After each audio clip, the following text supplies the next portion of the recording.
America announced it was entering the war against Germany and Austria. As a part of the war effort, the US government set up a Committee on Public Information, and Bernays was employed to promote America's war aims in the press. The president, Woodrow Wilson, had announced that the United States would fight not to restore the old empires, but to bring democracy to all of Europe. And Bernays proved extremely skillful in promoting this idea, both at home and abroad. And at the end of the war, he was asked to accompany the president to the Paris Peace Conference. Then, to my surprise, they asked me to go over with Woodrow Wilson to the peace conference. And at the age of 26, I was in Paris for the entire time of the peace conference that was held in the suburb of Paris, and we worked to make the world safe for democracy. That was a big slogan. Wilson's reception in Paris astounded Bernays and the other American propagandists. Their propaganda had portrayed Wilson as a liberator of the people, a man who would create a new world in which the individual would be free. They had made him a hero of the masses. And as he watched the crowd surge around Wilson, Bernays began to wonder whether it would be possible to do the same type of mass persuasion, but in peacetime. When I came back to the United States, I decided that if you could use propaganda for war, you could certainly use it for peace. And propaganda got to be a bad word because of the Germans using it. So what I did was to try to find some other words. So we found the word Council on Public Relations. Bernays returned to New York and set up as a public relations counsel in a small office off Broadway. It was the first time the term had ever been used.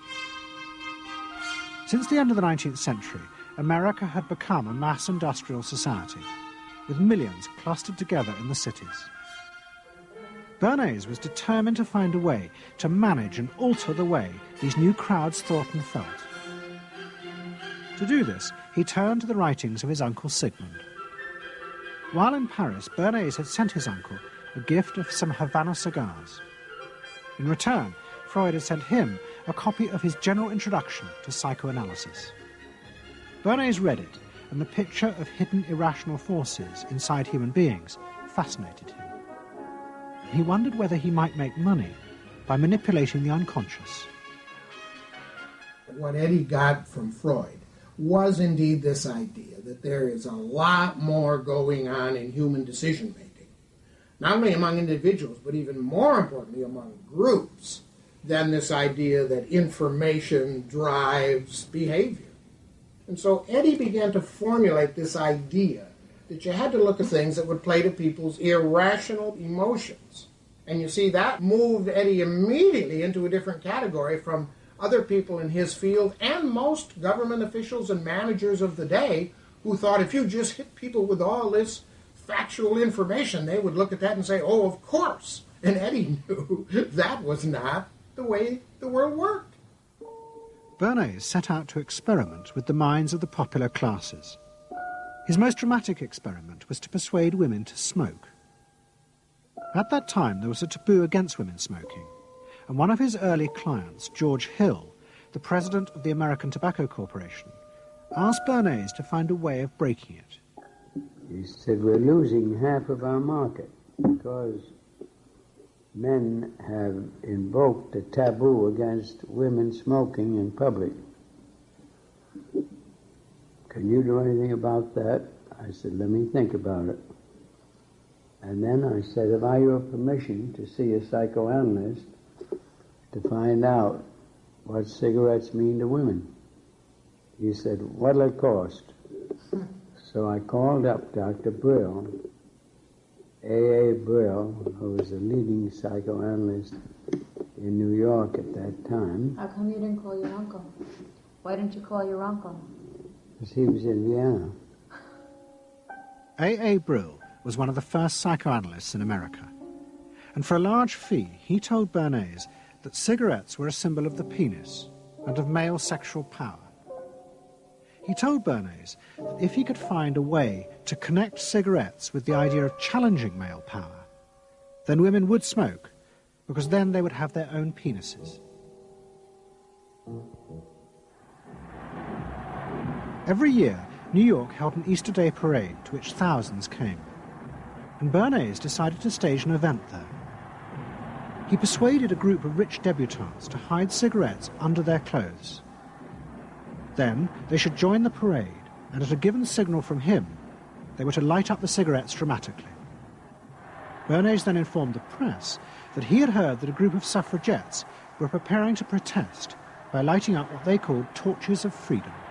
He knew this would be an outcry, and he knew that all of the photographers would be there to capture this moment. And so he was ready with a phrase which was torches of freedom. And so here you have a symbol, women, young women, debutantes, smoking a cigarette in public with a phrase that means anybody who believes in this kind of equality pretty much has to support them in the ensuing debate about this, because torches of freedom. I mean, what's on all American coins? It's liberty. She's holding up the torch, you see? And so all of this is there together. There's emotion, there's memory, there's a rational phrase, even though it's using a lot of emotional elements. It's a phrase that works in a rational sense. All of this is together. And so the next day, this was not just in all of the New York papers, it was across the United States and around the world. And from that point forward, the sale of cigarettes to women began to rise. He had made them socially acceptable with a single symbolic act. What Bernays had created was the idea that if a woman smoked, it made her more powerful and independent, an idea that still persists today.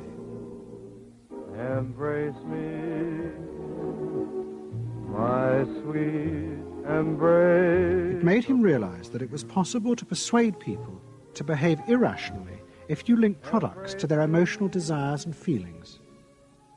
The idea that smoking actually made women freer was completely irrational, but it made them feel more independent.